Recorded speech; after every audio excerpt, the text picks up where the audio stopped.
Today we have a story about mountains, a tragic and unsettling disaster, friendship, and deeply entangled human fates.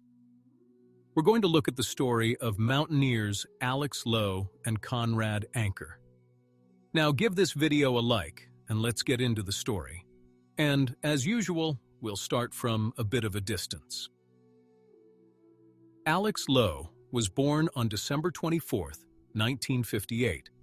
His father taught at the University of Montana, and his mother worked at a local elementary school. From an early age, Lowe loved the wilderness and often went on backpacking trips, spending all his free time in the forests. He was not especially athletic, and later recalled that he was often picked last for sports teams at school. But in his teenage years, he began climbing, and that, it seems, was where he found himself. In high school, he completed several first ascents in the local Bitterroot Mountains and gained his first real experience in rock climbing. Soon, in boots and with a static rope, he was already summiting routes in Yosemite National Park, the mecca of American climbing. Many of Alex's early achievements were tied to the Grand Teton Range. For 12 years, he held the speed record for climbing all 10 major Teton peaks, 8 hours and 15 minutes. And so, gradually, he became an extremely strong mountaineer. More than that, he was what you would call a truly versatile climber. Mountaineering includes many different disciplines. There is rock climbing, the ascent of rock faces and difficult technical rock routes. There is ice climbing, the ascent of ice walls and ice falls, using specialized ice tools. And more broadly, there is general mountain travel, which requires endurance, clear judgment, and the ability to assess avalanche conditions, among many other skills. Not all climbers are strong in all areas. Not every rock climber can handle steep ice walls, and not every ice climber can summit 8,000-meter peaks. But Alex seemed to be one of those rare exceptions. He excelled across all disciplines at once, and on top of that, he also added ski mountaineering to his skill set. He was capable of completing incredible mixed routes, climbing a difficult rock section, then an ice fall, and descending from the summit on skis. His friend Conrad Anker later recalled it like this: "We were all on the same level, and then there was Alex Lowe." After graduating high school in 1976, Lowe enrolled at the University of Montana, where he earned a degree in mechanical engineering. After graduating, he went to work on oil rigs. But the idea of a life in the mountains never left him. At the same time, he began working for the outdoor equipment company Black Diamond. In the late 1970s, he met Jennifer Dewey. Alex first met his future wife in a bicycle shop, but at the time, she was already married. A few years later, they met again in Colorado. By then, Jennifer was considering a divorce, and that is when their relationship began. At first, they both worked in the oil fields and in geological exploration. Then they traveled across Europe and spent time rock climbing in different U.S. states. Later, they settled in Bozeman, Montana, and in 1982, they decided to get married. After 7 years of marriage, they had their first child, Max. As Alex's climbing career gained momentum, he attracted sponsors and secured funding for new expeditions. And despite the constant shadow hanging over their family, the possibility that Alex might not return from another climb, they went on to have 2 more children, Sam and Isaac. In the late 1980s, a major turning point came in Alex's career. He joined the North Face team and the National Geographic team. This opened the door to top-level expeditions and record-setting climbs. The North Face was at the very forefront of mountaineering, and its team included some of the best climbers in the world. By the way, it was there, on the North Face team in the 80s, that Alex met the second main figure in our story, an equally talented climber, Conrad Anker. They became close friends and completed many expeditions together. It seemed that nothing was left to stop Alex Lowe. His career was soaring. He had generous sponsors willing to fund any expedition, and at home he had a large and loving family. There are two types of climbers: those who climb because their heart sings in the mountains, and everyone else. In the 1980s, he made a first attempt ascent of the Supercrack Schwangangs in New York, when this route was still considered one of the most difficult in the United States. In Colorado, he completed the first ascent of the Fang Ea dangerous 40-meter freestanding ice pillar. This was a major achievement in ice climbing. He also made first ascents of two important, technically difficult peaks: Mount Rockhaven in Antarctica in 1997, and Great Sail Peak on Baffin Island in 1998. These walls are considered some of the most remote in the world. In 1999, he joined Jared Ogden and Mark Sinnott for the first ascent of the northwest face of Great Trango Tower in Pakistan. What made this expedition especially remarkable was that it was broadcast live through a new phenomenon called the Internet. Using developing satellite technology, people were able to watch climbers in real time as they conquered this extremely difficult wall. And the rapidly growing Internet did its part. Alex became widely popular, picked up by the media, and was described as nothing less than the best climber in the world. But none of this came easily. He trained incredibly hard, at an almost extreme pace. His friends said he did between 400 and 1,000 pull-ups every day, usually in sets of about 50 repetitions. He even did this in airports. During an expedition in Antarctica, he dug a hole in the snow, placed a ski across it, and used it as a pull-up bar all during a severe storm. That's how unwilling he was to miss training. For his incredible endurance and physical condition, he earned several nicknames, such as Light on His Feet and Mutant. And that, I think, says a lot. In June 1995, he assisted the National Park Service in a rescue operation on Denali. 4 Spanish climbers had been trapped for 4 days at an altitude of 19,100 feet and suffered severe frostbite. One of them died before help arrived. A military helicopter dropped Lowe and several other climbers onto a plateau just above the stranded team. Lowe immediately pushed forward and, on his own, carried one of the climbers on his back, a man who could no longer move and was dying from hypothermia. It was the speed at which he was able to carry him, even at that altitude, that saved his life. The Spanish climber survived. An aura of a true superhero began to form around Lowe. However, he never bragged and often didn't fully share the scale of his solo achievements. He might casually say he had a good day, and only under persistent questioning would he admit that he had actually done something extraordinary. For example, he completed the grand traverse of the entire Teton Range in under 9 hours, compared to the previous record of 20 hours, and he did it all in running shoes. In 1990, Lowe made several ascents of Mount Everest. He worked for a time as a commercial guide there, leading clients to the summit. After that, he headed to a nearby 6,000er Kusum Kangaroo. Climbing in pure alpine style, he made a solo first ascent of the North Face, descended via the south side, and then had to cross a high-altitude pass to return to the village of Lukla. His friend Conrad Anker recalls it like this: "It was never reported because he didn't have a permit for the climb, but it seemed like an important moment for him." Behind all these legendary stories and first ascents was Alex Lowe's genuine love for the mountains. It seemed like he never wanted to leave them. For example, during a climb on El Capitan, his rock shoes tore, but instead of turning back, he finished the ascent wearing them backwards. On another occasion, while ice climbing in Montana, an icicle broke loose for reasons unknown. and Lowe fell from a height of 40 feet.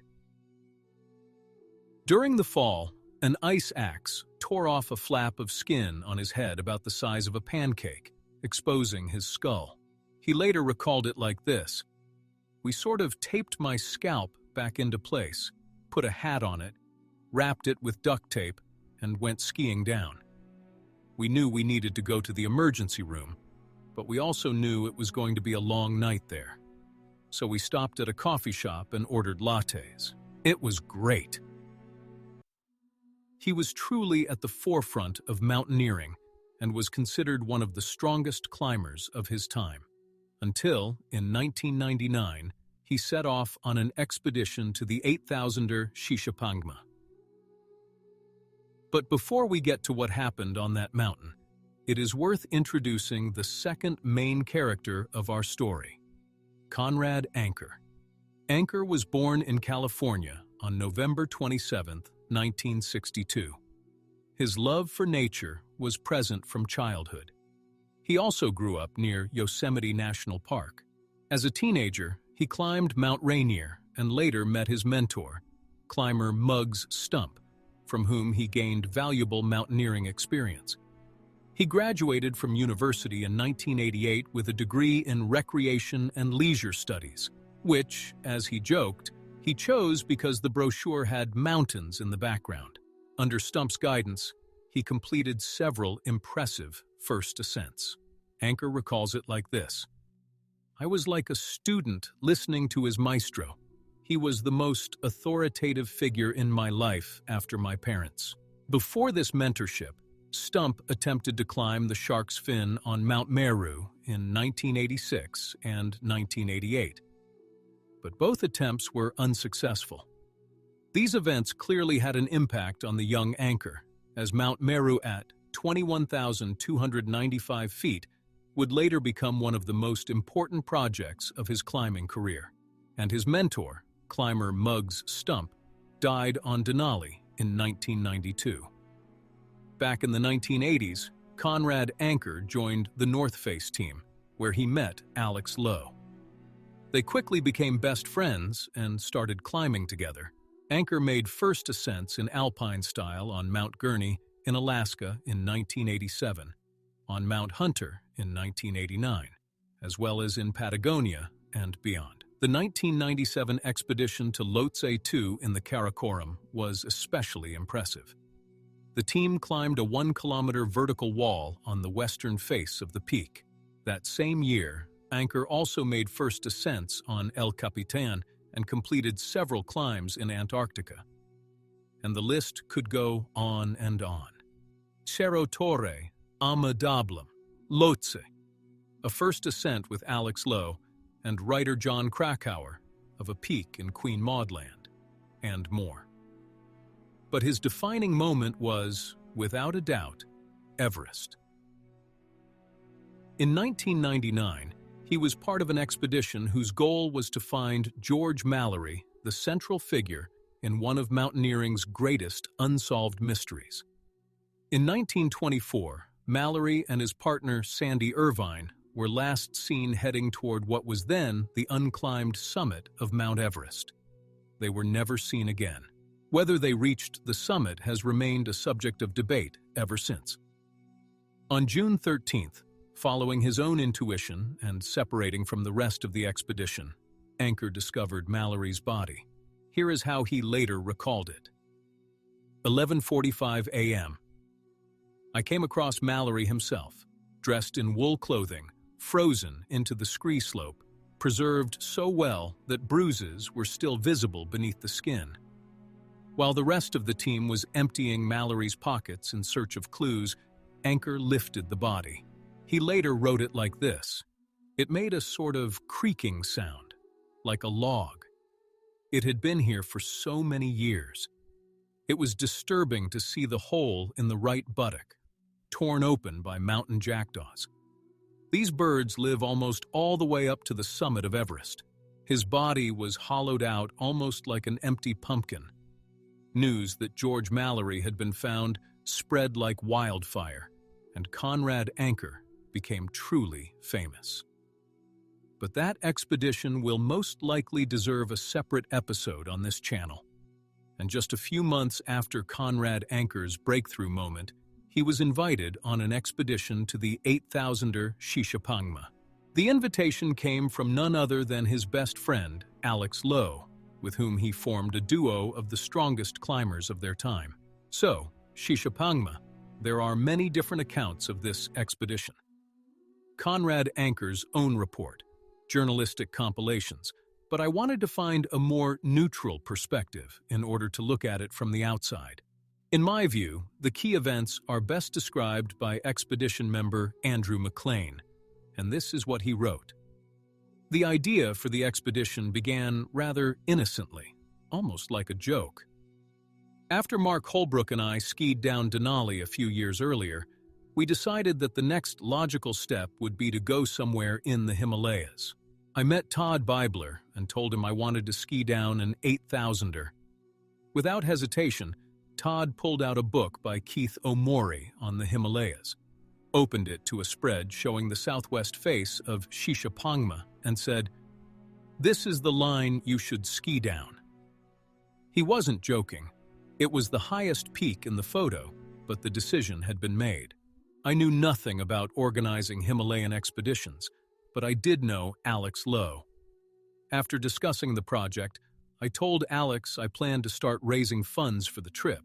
He replied, "Feel free to include me on the team, and the North Face will sponsor you.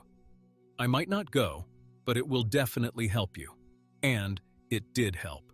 Soon they won a grant from Polartec, secured sponsorship from Mountain Zone, and hit the jackpot with major funding from the North Face in exchange for producing a film about the expedition.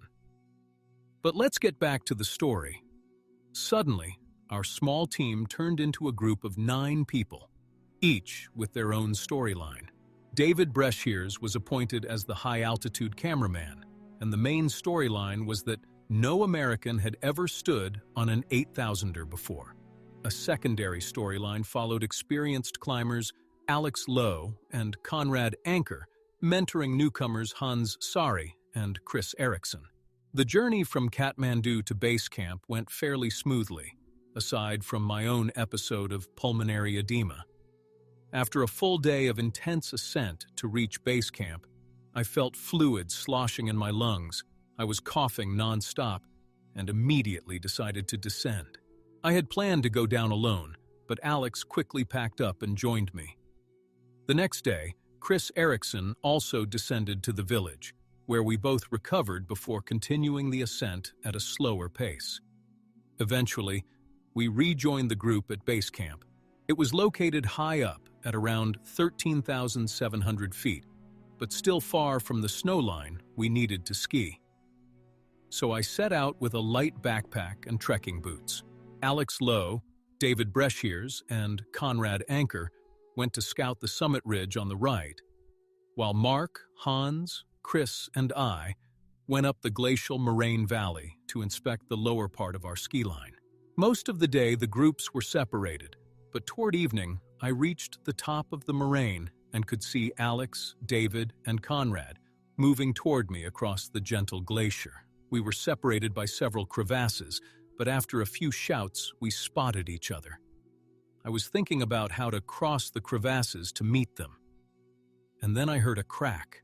It was the sound of an avalanche starting high above us. Avalanches are common in the mountains, and at first, it wasn't particularly alarming since it was small and far away. I watched the trio on the glacier as they looked up at a small snow slide above them, likely deciding whether to worry or just keep moving. But things escalated quickly. A small cornice fractured, then collapsed, triggering increasingly large avalanches behind it. And within moments, it had turned into a massive cloud of snow with a fast-moving wave racing down below it. 3 small figures were running in different directions across the vast slope of the mountain. The last thing I saw before leaving the ridge was the valley erupting in snow behind me. I knew I would be hit as well, and I had only a few seconds to take cover. I left my position on the moraine, ran about 50 feet down its backside, and found a small corner of rock where I could hide. I crouched down, covered my head, and took a deep breath, trying to stay calm. A few seconds later, a blast of air slammed my face into the rock with such force that my goggles shattered, and snow filled everything around me. Then, moments later, the snow cleared, and I realized I was still alive. I ran back up to help my teammates and saw a figure stumbling down the open slope of the mountain, which was now completely buried in snow and free of crevasses. Assuming it was Alex, I moved closer.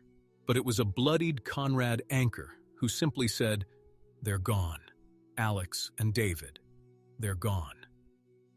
Conrad had his head cut by ice, 2 ribs broken, and his shoulder dislocated. But we began searching for them anyway. Looking at the size and volume of the debris, I realized there was little hope. We searched that evening and the next day, but found no trace of Alex or David. The first night was probably the most terrifying because I kept expecting Alex and David to burst into the tent with an incredible story about how they had survived. But that never happened. On the second night, I still had a flicker of hope, but by morning, even that spark had faded.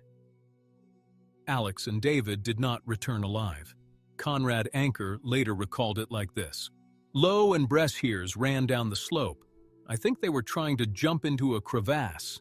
I ran sideways and to the right, trying to get out of the avalanche's path. Lying on the ground, I drove my ice axe into the snow, but it was torn away by the wind. I was dragged about 60 feet across the snow. The ice axe cut my head in 4 places. I had 2 broken ribs and my shoulder dislocated from its socket. All the way through, I thought I was going to die. Then it cleared, and I saw light, and I realized I was still alive." Holding my watch in my hand, I started searching for Lowe and Breshears, knowing that the final seconds of their lives were slipping away. However, the missing climbers were never found. A few hours later, Conrad Anker experienced what he described as the worst moment of his life. He took a satellite phone and called Jennifer Lowe to inform her of her husband's death. Anker returned home completely devastated. He had lost his friend and was suffering from survivor's guilt. In a conversation with writer John Krakauer, he admitted that he had even considered taking his own life. He spent a great deal of time with Alex Lowe's family. Alex had 3 sons, and his wife needed support. At first, Conrad came over for Christmas, and later they began spending other holidays together as well. At one point during a lecture, he said, "Last year, Alex Lowe died in an avalanche. I survived, and I don't know why. In memory of Alex, and in memory of what he did, Jennifer, Sam, Max, Isaac, and I are now together." Not everyone understood the meaning of that statement at the time. In reality, Conrad Anker had broken off his engagement to Becky Hall, whom he had planned to marry, and was now living with the family of his deceased friend. Less than a year after the tragic avalanche, Conrad Anker and Jennifer Lowe decided to get married. She and the children took a double last name, Lowe Anker, all except the eldest son, who was 10 years old when his father died. He refused and kept the name Max Lowe. And, as you might expect, not everyone in the climbing community or in the public more broadly understood this decision. People said that before the dust had even settled from the avalanche, Conrad Anker had already begun living the life of his missing friend. And what kind of friend was it, they asked, who married his widow less than a year after his death? Naturally, there were also rumors that they had been lovers even before Alex Lowe's death. The widow also received her share of criticism for what many saw as an unusually short period of mourning. But in any case, Conrad Anker moved in with Jennifer and began helping raise Alex Lowe's sons. What is this? Survivor's guilt? People who feel indebted to a fallen friend? Hidden relationships that were never fully visible? Or simply two people who fell in love? I will leave that for you to decide. But this is far from the end of the story. In her memoir titled Don't Forget Me, Jennifer Lowe Anker wrote, "One day Alex will melt out of the glacier and return, and I do not look forward to that." She also describes how she constantly felt that Alex could walk back through the door at any moment and see her living with his best friend. There was never a sense of full closure because no body had ever been found. But on April 27th, 16 years, 6 months and 22 days after his disappearance, the bodies of climbers Alex Lowe and David Bridges were discovered by Swiss-German climbers Uli Steck and David Guttler. These were also legendary climbers who will likely deserve their own episode. That spring, they were attempting a new route on the southern face of Shisha Pangma when they came across the remains of the two climbers. On April 29th, they called Conrad Anker and Alex Lowe's widow via satellite phone. Anker recalls it like this. He said to me, "We've come across two bodies. They were lying next to each other, blue and red North Face backpacks, yellow Koflock boots, all gear from that era. They were essentially the only climbers on that route." Conrad Anker did not need forensic confirmation, nor even photographs. He replied, "We are almost certain it's them." He said, "We knew this would happen someday. We just didn't think it would be now. You never expect it. You never predict it. And then the call comes, and there it is, he's back." Because after that white cloud on Shisha Pangma, there was never any real sense of closure. Jennifer Lowe Anker commented on this. "I couldn't have imagined how quickly he would thaw out. I thought it might happen after my lifetime. We would need to take care of his body according to local customs, because it was still frozen in the ice. You never look forward to something like this, seeing the body of someone you loved and cared for. But there was also a sense that we could finally bury him, that he hadn't simply disappeared. There was a feeling of tension in the air, as if a husband were coming home and finding them there. That season, it was not possible to bring the bodies down. The following summer, the entire family flew in for identification and recovery efforts. Their faces, as if frozen in time, had barely changed at all. Jennifer held Alex's hand one last time and saw the wedding ring she had placed on his finger many years earlier. She kept that ring as a memory of her late husband. The bodies were laid to rest in a traditional Buddhist ceremony, cremated on a funeral pyre, as the climbers had wished. In 2021, Max Lowe, Alex's eldest son, directed a film called Torn about his father's life and death. The film was very well received, winning awards at several film festivals. And in 1997, Alex Lowe and Hans Sari reached the summit of Peak 10,031 in the Gallatin Range of Montana, and then skied down from it. In 2005, the United States Board on Geographic Names renamed the peak Mount Alex Lowe. Conrad Anker still lives with the Lowe family to this day, which has also become his own family. He continues to climb. He has summited Everest 3 times, climbed Mount Hunter, and completed the Shark's Fin route on Mount Meru. The film Meru, based on that ascent, was nominated for an Academy Award. In 2016, during an expedition on Lunag Ri in the Himalayas, Conrad Anker suffered a heart attack. Nevertheless, he managed to descend to base camp with his partner David Lama. At the age of 53, he underwent emergency heart surgery. He made a full recovery, but no longer climbs at high altitude. And that is the story of the mountaineers Alex Lowe and Conrad Anker and their shared family. In my view, this story is not only about mountains, but also about complex human lives and destinies. The style of mountaineering practiced by both Alex Lowe and Conrad Anker is often called the widowmaker because it so frequently leaves climbers' wives as widows. And whether this passion for the mountains is worth the cost of leaving behind wives and children is something I will leave for you to decide. Everything you think about this story, write it in the comments.